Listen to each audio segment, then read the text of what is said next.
Hello, hello, hello, and thank you all for tuning into another episode of Outside the Box. I'm just doing something on my phone here really quickly because I'm trying to make sure I am showing everywhere I want to show. And this phone is giving me problems and it's getting on my nerves. My goodness. So anyway, while I'm doing this really quickly, hopefully it doesn't take too long. Okay, there we go. So, hopefully it doesn't take too long.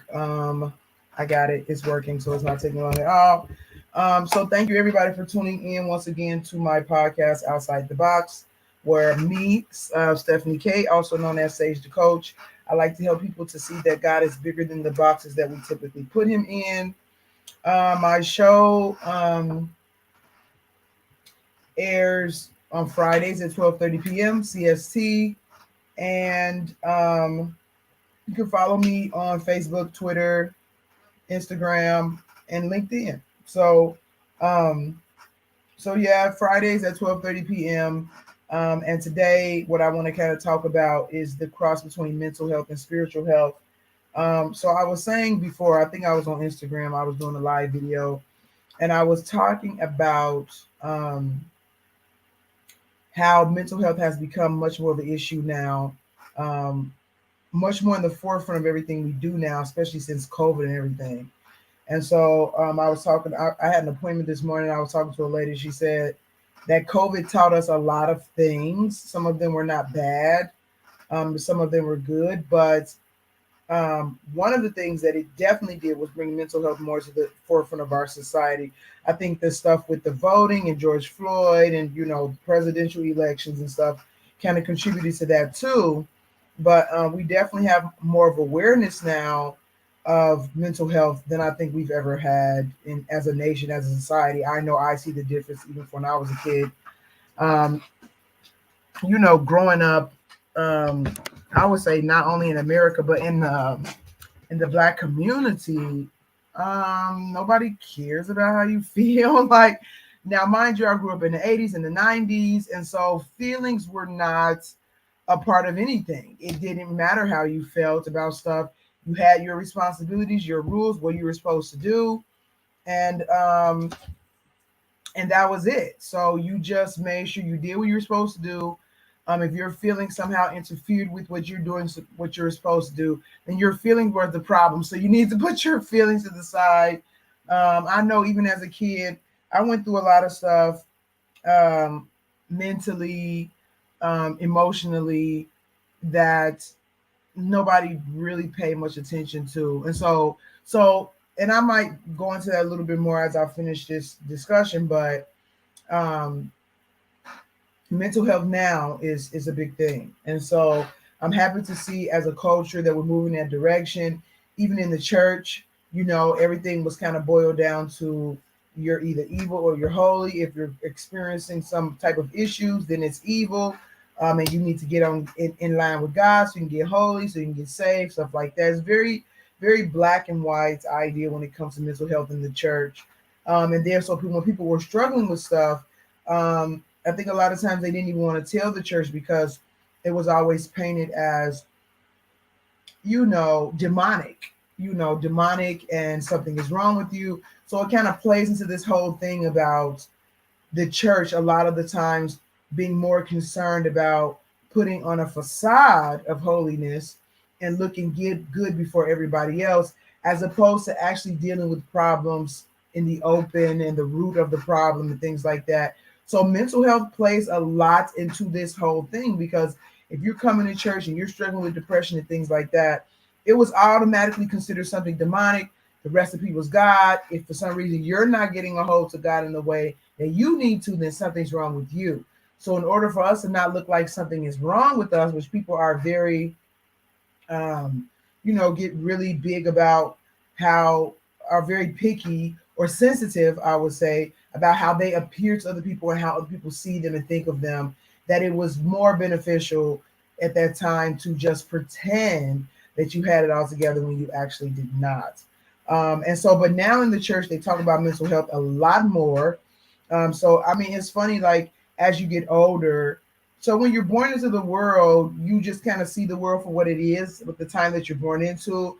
But as you live longer, you see things change. And it's very strange. Like I'm getting older now, so I can look back in the 80s and 90s and thousands and 2000s. And then now I see how things have changed. And that my kids who are, were born when they were born into the world that they knew, they don't understand a lot of the stuff because they didn't experience the world. And so it's really unique to kind of get older and see the world change. Sometimes I wonder, like people who are like 80, 90, 100, like, wow, that's some big changes have happened in their time on earth. And so it's always some mental adjustments that need to be made when you do that.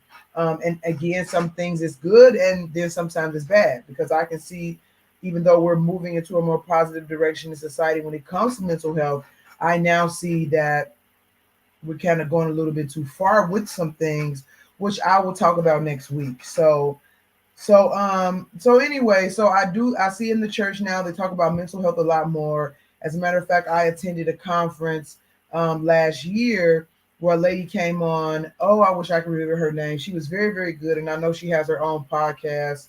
I'll try to remember her name and put it in the comments or whatever. But she was really talking about mental health and people dealing with their issues and things like that. And that's I haven't heard a lot of people talk about that in church, especially in the past, like they do now. So it's very good, and people are incorporating spiritual kind of components into this, because people are now starting to see that this is a very, very important part of life, and that it needs to be paid attention to. And there's a lot of consequences when it's not paid attention to.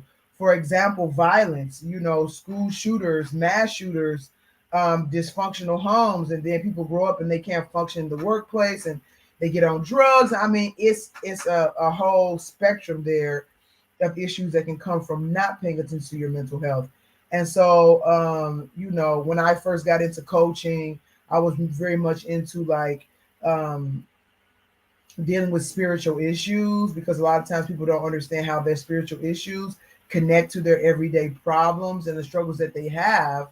But now with this whole push towards mental health, a lot of those things that I was focusing on before this became a thing were mental health issues. I just called them spiritual issues because mental health wasn't really as popular a term to use, but it's the same thing. And so that's what I want to talk about today. I want to talk about the cross between mental health and spiritual health, because as much as mental health is being pushed in the workplace now, and in churches and in homes and in schools and everything like that, what they're actually talking about is spiritual health.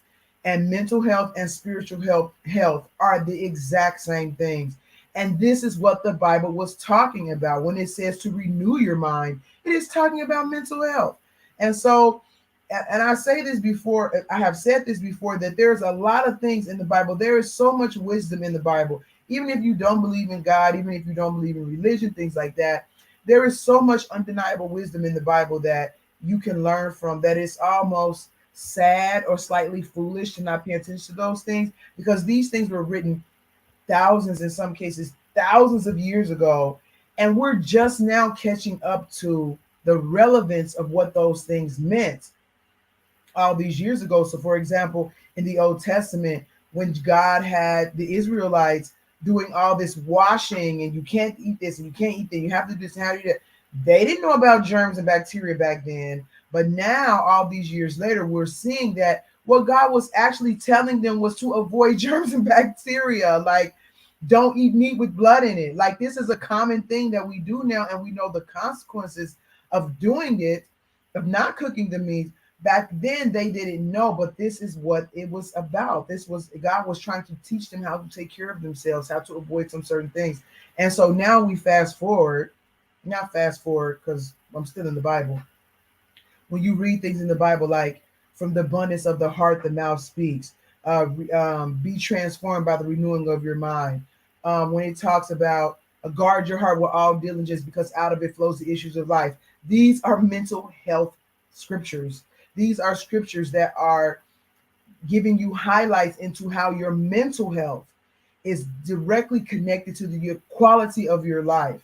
And so the reason why I would, go into the whole spiritual aspect of it, to say spiritual health, because to me, spiritual health and mental health are the same things. And the reason why I say they are the same things is because to me, spirituality is the things that we cannot see. So anything that you cannot see, that it has an effect on our physical reality, is spiritual. So thoughts are spiritual because you cannot see them until people manifest them. But everything that we have in this world that we've created as people started with a thought. Somebody thought of a chair before they made it. Somebody thought of an airplane. Somebody thought of a computer. Somebody thought of a cell phone. Somebody thought of, to building a house and the different materials that you need. Everything that we do starts with the spirit because it comes from a thought.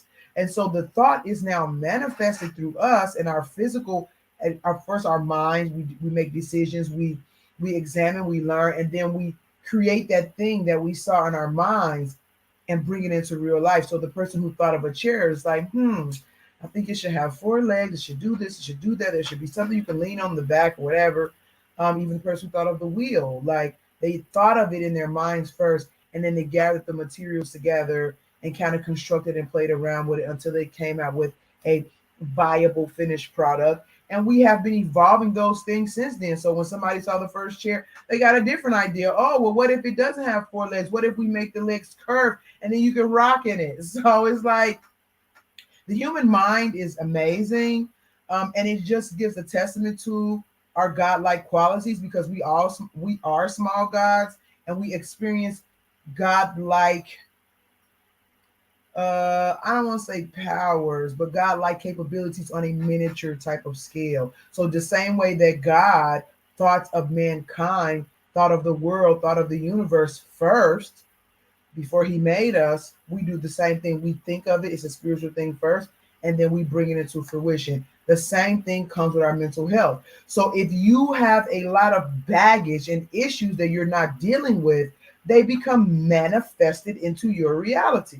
That you start to make them real. So we can consciously do this by building something, by creating something, by painting something, but we also unconsciously do this when we're not thinking that we're doing it, which is what unconscious means, but you get my point.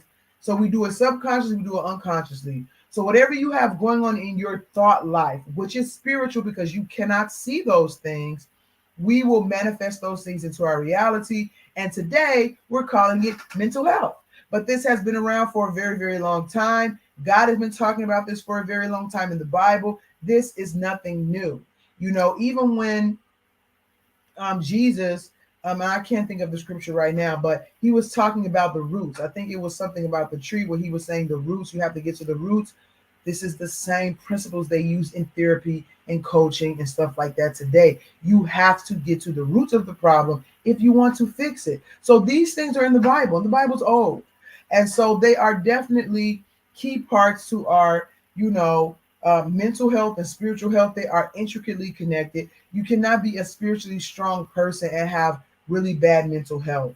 Like they don't really go together because it shows that you're not really in control of your mind, and your mind is the essence of who you are, because God gave us a mind to think, to reason. Other things that are created on this planet that are even alive do not have that capability. So we're able to be self-aware because of our minds. If not, we'll be like a tree or a cat or a dog or something like that, because that's our mental functioning will be very basic. We would not, but we're sophisticated, we're advanced, we're made in the image of God, so we can think, we can be self-aware, and that quality comes from God, and it's a very strong quality, it's a very powerful quality, and a lot of times we don't realize that our minds are the key to unlocking almost everything. I mean, the heart is very, very important too, but the mind is where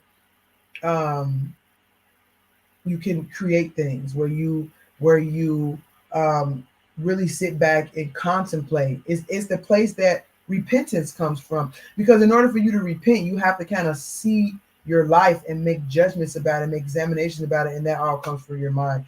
And so not to get too far off topic, so I just wanted to overlap. So all these people that are gravitating towards mental health now, mental health, and like I said, it's I'm happy about it, but it's I think there's a danger when you're so focused on mental health, but you're not understanding the connection that it has to our spiritual life and our spiritual condition, because you're leaving out a big piece of what's important. Like, I mean, as human beings, we are very hard-headed. I would say even arrogant, a lot of other things. We'll tiptoe around the whole entire park and not go play on the equipment. It's like this is what God was talking about. This is what is the essence of our lives.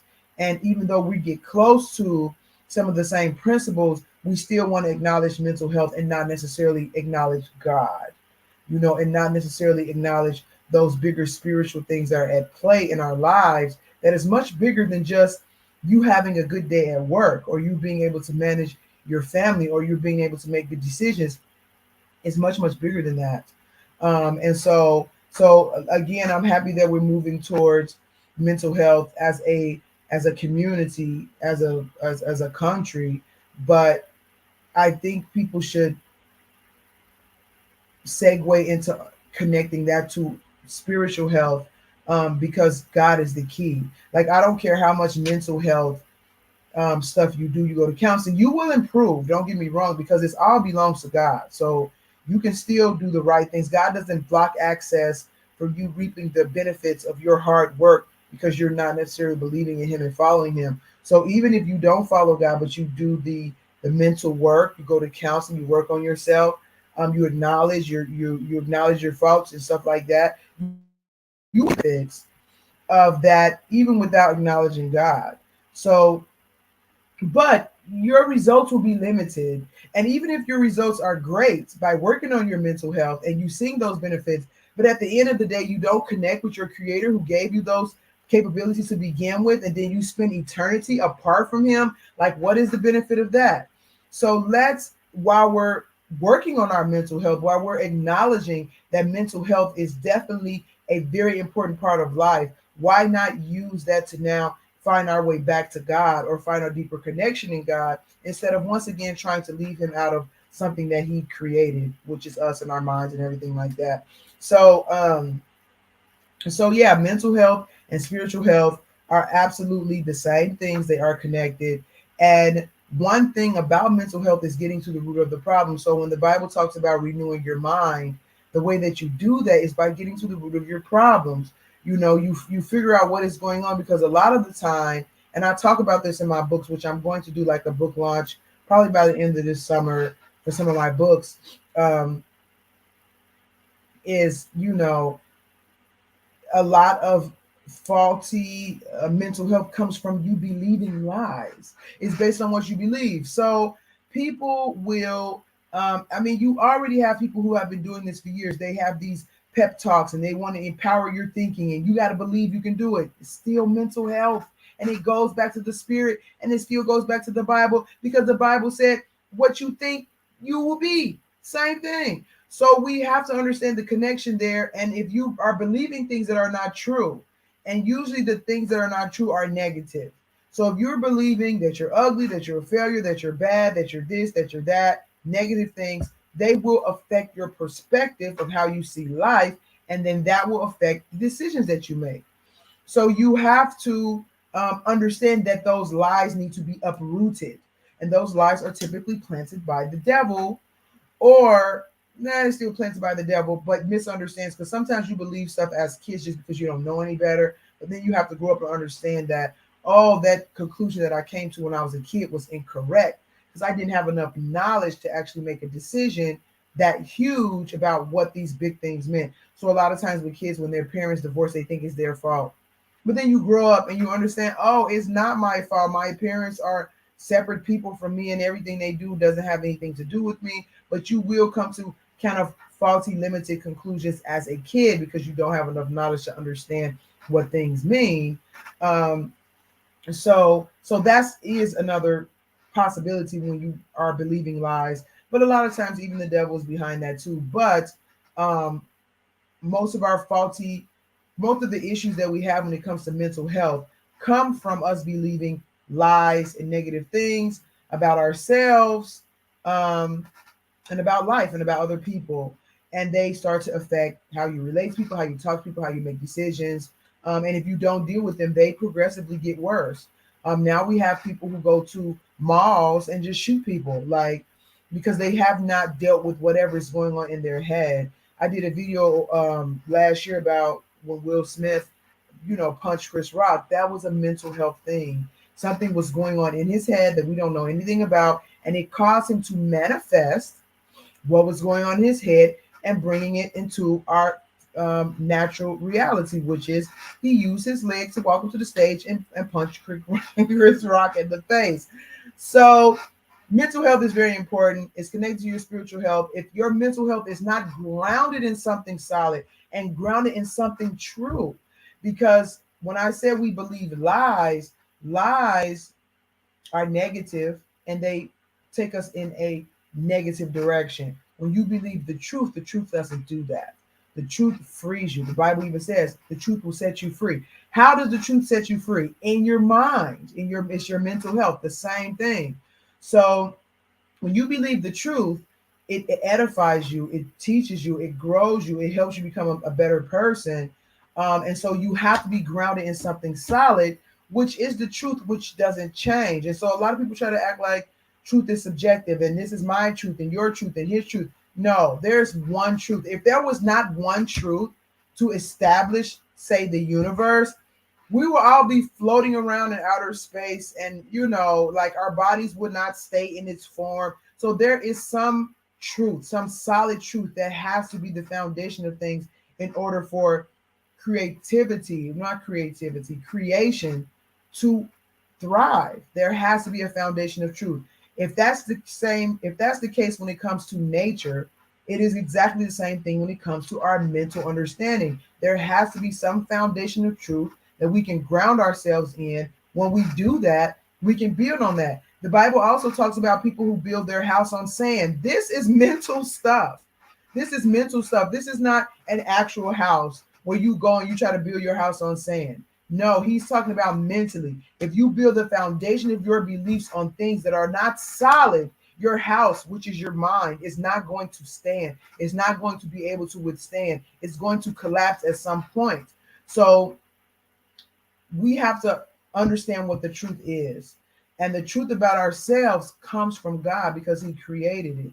And so you cannot claim to or try to establish a solid, healthy mental perspective and have good mental health without having a solid understanding of the truth and a solid understanding of your creator who created the truth.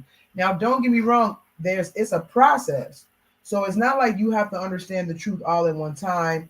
I don't think any of us will understand everything in this lifetime, but you have to constantly be growing in that direction. And as you continue to grow in that direction, understanding more and more truth about who God says you are, who other people are, who He is, it makes your mental understanding more solid. And you're now able to build on those things and even get rid of lies that are kind of planted in your mind and kind of controlling what you think and how you operate and how you make decisions, how you treat people, what type of jobs you choose. Like, it's very, very important. So if we can understand it when it comes to society and the workplace. Like now I hear people saying like they want to work with people that they get along with. Before, you had to go to work and there was people you didn't like and you just had to deal with it. Like nobody was caring if you liked your fellow, if you liked your boss or if you liked your people that you work with. And people were going home every day with different stresses and stressors because they have to go to work in this very sometimes racist, sexist, biased, suffocating, lying, cheating, abusive atmosphere. And there was not a lot of emphasis put on, that shouldn't things should not be that way. And I don't even want to think about all the people that may have suffered in those days because of just these things just not being acknowledged at all. And so now we're acknowledging them, and it's great. And people can also start to focus more on, you know, getting healthy for themselves when it comes to seeing their behavior. Because one thing that all this talk about mental health does is it makes you more aware of you. And so you have to like, okay, something is not going right here because I don't feel this or I don't feel that or I don't feel happy, things like that. So you start to pay attention to that type of stuff.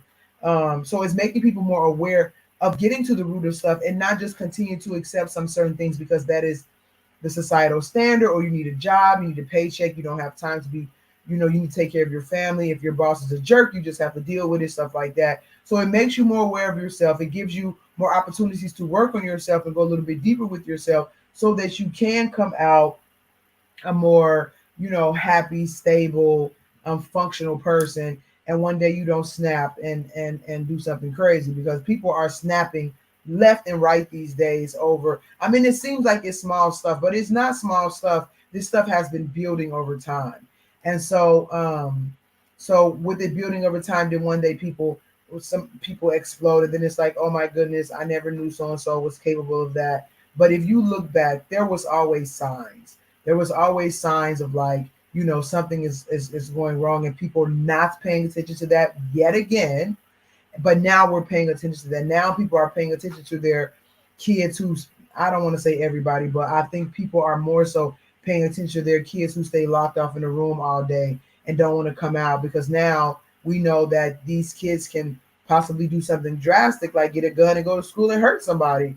So so yeah, people are paying more attention. We can pay more attention to ourselves, work on these things. It definitely creates opportunities for people to grow in ways that they probably wouldn't have otherwise. But I really want to emphasize that we understand that all of these things are in the Bible. They have been in the Bible for since, the Bible is the one of the oldest books in the world. And for those of you who didn't know, the Bible is the first book, if you didn't know that. So the Bible is the first, because before they had books, they had like scrolls and things like that. So the Bible is the first book ever made.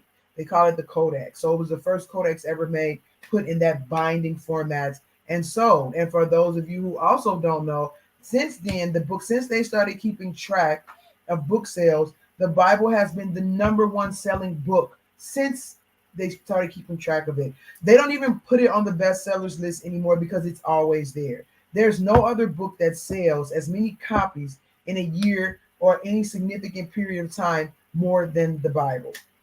So I say, if the creator of the universe was going to author a book, and I would say co-author because he used other people to do it, wouldn't it make sense that that book would be like the best-selling book all the time? like absolutely. So anyway, I just wanted to touch base on us understanding that spiritual health and mental health are the same things, or they're connected, however you want to say it. You have to work on yourself, and this is what God does when we become Christians. He starts to work on us. He starts to unravel all those tangles in our brains where lies and misconceptions are mixed in and controlling our choices and decisions. And he starts gradually unraveling those things and taking them out and replacing them with truth, replacing them with things that are healthy, replacing them with things that are positive, and helping us to become who he created us to be. And we will never be happier doing any other thing than being who he created us to be. So that's it for today. Again, just wanted to touch base on the cross between mental and spiritual health. And so next week, I kind of want to talk about how, even though our society is moving towards more so acknowledging mental health, how we're kind of getting out of whack with that as well. And so I will talk about that next week. So next week, Friday at 12:30 p.m. Make sure you follow me, like, share, with my content. Share my content with anybody that you think that might be helpful, that might be interested in it. And is there anything else? I don't think so. So for those of you who don't know me yet again, my name is Stephanie K, also known as Sage the Coach. Not only am I a Bible teacher, I'm a certified, multi-certified life and relationship coach, as well as a Christian author. I wear a lot of hats. I'm not going to go into everything, but I just want you to know that I'm just not some person who likes to hear myself talk, because you got a lot of people doing that online, podcasts and stuff these days. I actually have studied these things. I actually have credentials in these things. And so you can kind of know that you're getting this information from a reliable source. If you have any questions, comments, or anything like that, please feel free to email me or send me a message on social media. I am more than happy to answer any of your questions. And I might even make a different show about it if I feel like it's something that a lot of people are asking about and I need to address it more thoroughly. So, so yeah, that's it. Tune in next week, next Friday at 12:30 p.m. For Outside the Box, where I help people to see that God is way, way, way, way, way, way bigger than the boxes that we all put Him in, and we need to start growing beyond that if we really want to be the full version of ourselves and understand our Creator a little bit more. So, thank you so much for tuning in. Have a nice weekend and happy 4th of July. So, thanks. Bye.